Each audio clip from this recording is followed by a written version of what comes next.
नमस्कार. आज आपण EVM मशीन विद्यार्थी मतदानासाठी शाळेमध्ये कशा पद्धतीने वापरू शकतो याचा एक व्हिडिओ बघणार आहोत. हे ॲप विद्यार्थी मतदान घेण्यासाठी अतिशय उपयुक्त असे आहे, जेणेकरून विद्यार्थ्यांना मतदान प्रक्रिया समजते. प्रत्यक्ष मतदान EVM मशीनवर कशा पद्धतीने होते त्याचा ते प्रत्यक्ष अनुभव घेऊ शकतात. म्हणून खरोखर उपयोगी आणि चांगले असे ॲप आहे. यासाठी आपल्याला अगोदर आपल्या फोनच्या प्ले स्टोअर ॲपमध्ये जाऊन आणि सर्च बारवर आपल्याला EVM टाईप करून EVM voting machine app type करून आणि आपल्याला ते या पद्धतीने स्क्रीनवर दिसतं. EVM electronic voting machine app. मी त्याच्यावर क्लिक केल्यानंतर या पद्धतीचं ते आपल्याला ॲप दिसणार आहे. आता ते आपण इन्स्टॉल करूयात.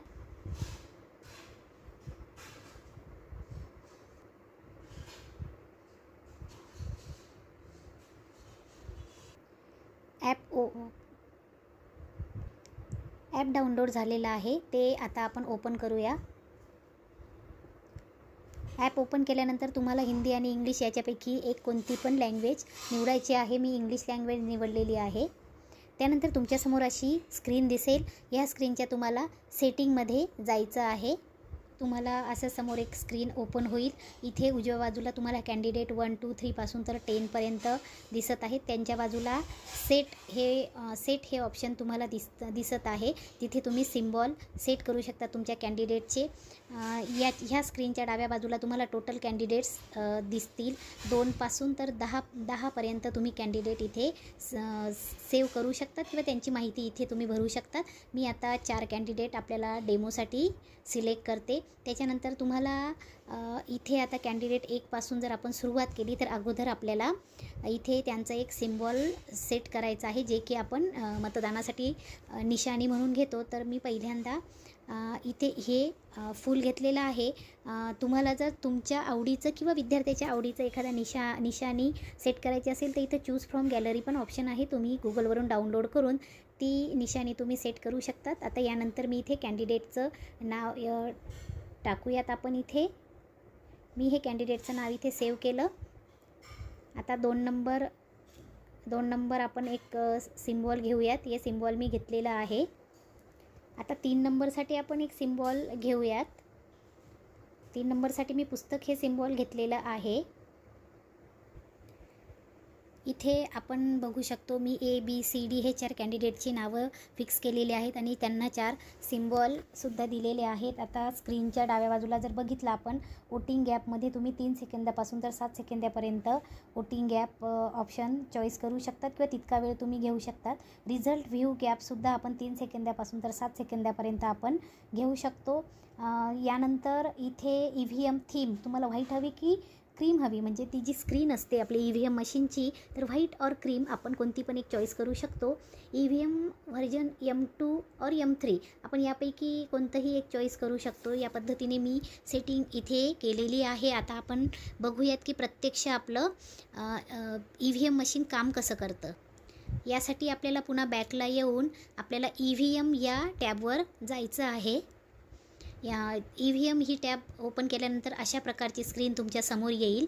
तुम्हाला सर्वात अगोदर तर आपल्याला हे प्लग ऑन करायचं आहे. या पद्धतीने पुन्हा एकदा बघा, या पद्धतीने हे प्लग मी ऑन केलेलं आहे आणि नंतर मशीन आपल्याला ऑन करायचं आहे.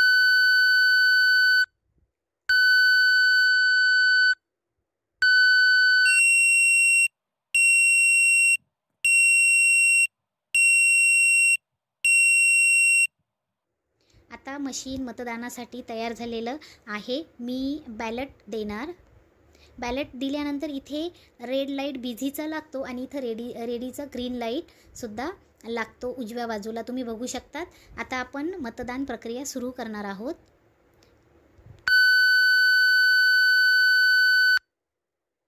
ओके, व्हीव्हीपॅटमधून कोणाला मत दिलं ती चिठ्ठीसुद्धा आपल्याला इथे पडताना दिसते प्रत्यक्ष. त्यानंतर मी पुन्हा एक बॅलेट देणार.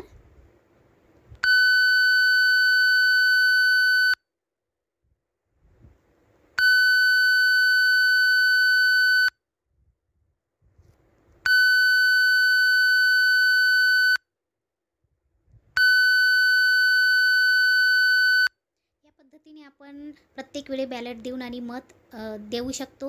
विद्यार्थ्यांना मतदान करायला सांगू शकतो. आता आपल्याला रिझल्ट बघायचा आहे, तर ती प्रोसेस या पद्धतीने करायची. पहिल्यांदा तर क्लोजचं बटन आपण प्रेस करणार.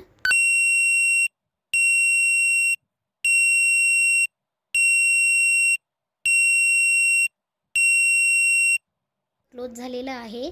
आता आपण आपला रिझल्ट बघूयात.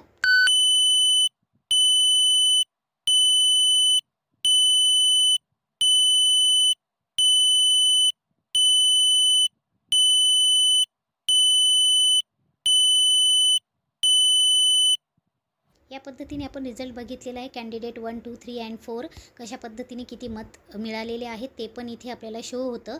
आपल्याला आता हे सगळं क्लिअर करून आणि विद्यार्थ्यांसाठी आपल्याला EVM मशीन उपलब्ध करून द्यायचं आहे. त्याच्यासाठी आपण आता क्लिअरचं बटन प्रेस करूयात.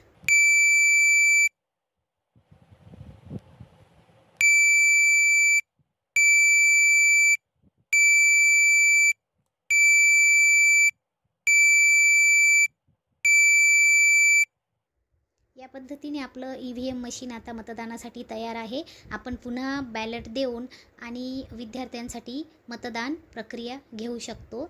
खरोखर खूप छान ॲप आहे. धन्यवाद.